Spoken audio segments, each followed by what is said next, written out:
اس سلسلے میں بھی ایک اہم اجلاس جو پی ایم ایل این اور پیپلز پارٹی کی جو ایک کوارڈینیشن کمیٹی بنائی گئی ہے اس کا اجلاس ہوا ہے. اس کا کیا آؤٹ کم رہا اس پر بھی بات کریں گے. لیکن to begin with I think Shahbaz ہر گزرتے دن کے ساتھ آئی تھنک لگ یہ رہا ہے اپیرنٹلی ایون آج کا دن بھی اگر آپ دیکھیں کہ سڑکوں کے اوپر احتجاج ہو رہا ہے. پھر جو راولپنڈی کے کمشنر کا بیان ہے, پھر اس کے جواب میں پی ایم ایل این کی press conference, apparently it seems کہ کیوس ہے اس وقت پاکستان کے اندر. بالکل ٹھیک ہے, کیوس ہے, انارکی کی سچویشن پیدا کرنے کی کوشش کی جا رہی ہے. لگ ایسے رہا ہے مختلف جو پلیئرز ہیں وہ مختلف سائڈ سے کھیل رہے ہیں اور کسی کو کچھ پتہ نہیں ہے کہ کسی اگلی جو موو کس پارٹی کی کیا ہوگی. یہ وہی ساری سچویشن ہوتی ہے جس میں کسی بھی سوسائٹی میں جو چیزیں ہیں وہ ایک انارکی کی طرف چلنا شروع ہو جاتی ہیں, اور Pakistan must avoid this at this point in time. 3 بڑے ایونٹس تھے آج کے, تینوں کا آپ نے ذکر فرما دیا. لیاقت علی چٹھا صاحب کے بیان سے سلسلہ شروع ہوتا ہے, اس کے ساتھ احتجاج کی کال پہلے تھی, اور پھر شام کو جو کوارڈینیشن کمیٹی کی میٹنگ ہوئی اور وہ بھی جو ہے وہ انکنکلوسیو ختم ہوئی. دوبارہ ان کا اجلاس ہوگا. اگر ہم سٹارٹ لیں چٹھا صاحب کے بیان سے تو یہ ایک معمولی بیان نہیں تھا. اگر غلط تھا تب بھی اور اگر یہ صحیح ہے تب بھی. ایک جو چیز کامران واضح تھی پہلے ہی, اور ماضی کے برعکس اس دفعہ جو ریگنگ کے جو الزامات لگتے رہے ہیں وہ اس میں زیادہ وزن اس لیے لوگوں کو لگ رہا تھا کہ جس طریقے سے ریگنگ ہوئی, جس طریقے سے الیکشن نائٹ کے اوپر جو نتائج آ رہے تھے ان کا سلسلہ یکدم رک گیا, اور پھر صبح بہت سارے ہمیں ایک احتیاط برتنی چاہیے. آپ تو ہم ایبسولوٹ نہیں کہہ سکتے کہ ریگنگ ہوئی ہے, مبینہ طور پر الزامات کی بات, کیونکہ جب تحقیقات ہوئی ریگنگ کے الزامات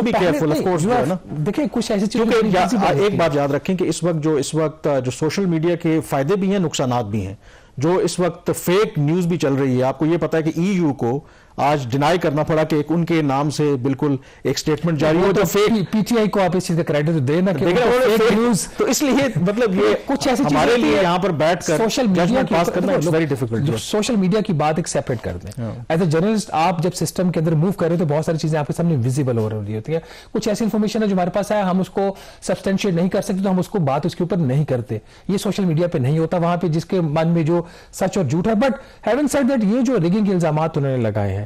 انہوں نے الزامات لگائے, ابھی تک وہ ثبوت دینے کی پوزیشن میں نہیں ہے, نہ انہوں نے دیے ہیں.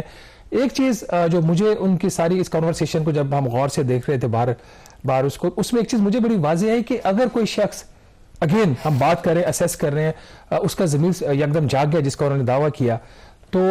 وہ اس کو کسی کوئی پریشانی کا کوئی اظہار کسی سٹیج پہ ہونا چاہیے, اس کے چہرے کے اوپر کوئی ریفلیکشن آنی چاہیے. لگ ایسے رہا تھا کہ جو اب سابق کمشنر ہو گئے ہیں چٹھا صاحب, انہوں نے خود ریزائن کر دیا ہے. لگ ایسے رہا تھا کہ ان کی باڈی لینگویج تھوڑی سی کمفرٹیبل تھی. وہ جو اسٹریسفل ایک باڈی لینگویج ہوتی ہے جس کو آپ کو لگ رہا ہوتا ہے کہ آپ کوئی سوچ رہے ہو, آپ کے اوپر دباؤ ہے, وہ اپیرنٹلی اس کی کوئی ان کے فیس کے اوپر کوئی تاثرات نظر نہیں آ رہے تھے. یہ تو بہرحال ایک چیز اس کے اندر ہے. دوسری سائڈ پہ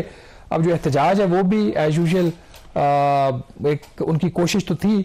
آج پی ٹی آئی کی وہ تھوڑا سا ایک ریئیکشن دے سکیں. لاہور میں آپ نے دیکھا بھی, وہاں پہ سلمان اکرم راجہ صاحب کو بریفلی ڈیٹین بھی کیا گیا اور اس کے بعد ان کو چھوڑ دیا گیا. اسلام آباد میں بھی مظاہرے اور باقی مختلف شہروں میں بھی ہوئے. تو یہ جو ایونٹس ہیں نا دونوں, اسے ایک سڈنلی ایک رومر کی جو فیکٹری تھی وہ چلنا شروع ہو گئی. بہت سارے زاویے سامنے آنا شروع ہو گئے جو ایک یوزول ایک طریقہ کار ہوتا ہے. اچھا, اس کے اندر ایک جو چیز ہے آئی تھنک جو احتجاج کی اگر آپ بات کریں, دیکھیں ہر کسی کا جمہوری حق ہے یقینی طور پر, اگر within the confine of the law اگر آپ کریں دیر از نو ہارم. اور جو پی ٹی آئی ہے اس نے یہ کال دی تھی کہ وہ پرامن احتجاج کرنا چاہتے ہیں. تو جو ریئیکشن دیکھا میں نے انتظامیہ کا, وہ لاہور میں ہو یا اسلام آباد کے اندر ہو, اوور ریئیکشن ہے. مثلاً نیشنل پریس کلب کے سامنے جو ایک پارک بنا ہوا ہے جہاں عام طور پر لوگ احتجاج کرتے ہیں, وہاں پر آپ نے گڑھے کھود دیے. لاہور میں بھی آپ نے وہی کیا. آئی تھنک یہ جو اوور ریئیکشن ہے وہ شاید جو ایکچوئل ایونٹ ہوا ہے اس سے زیادہ بڑی خبر بنتی ہے. تو مجھے لگتا ہے کہیں نہ کہیں اگر آپ اس احتجاج کو زائل کرنا چاہتے ہیں, ان ریالٹی آپ اسی فریق کو کہیں نہ کہیں بینیفٹ دے رہے ہیں. مطلب اگر تو انتظامیہ کا کام ہے کہ میک شور کرنا کہ جو احتجاج نہیں کر رہے, ٹو میک شور کہ جس طرح اسلام آباد, راولپنڈی, لاہور جہاں بھی احتجاج ہو رہا ہے, کیونکہ ہم لوگوں نے کافی سفر کیا ہے کہ ہر کچھ عرصے کے بعد دھرنے, احتجاج, رستے بند ہو جاتے ہیں, ٹو میک شور کہ باقی جو فنڈامنٹل رائٹس ہیں شہریوں کے وہ متاثر نہ ہو, اس کو بے شک انشور کریں. But at the same time اگر کوئی پیسفلی اپنا احتجاج ریکارڈ کروانا چاہتا ہے تو ان کو کرنے دیں.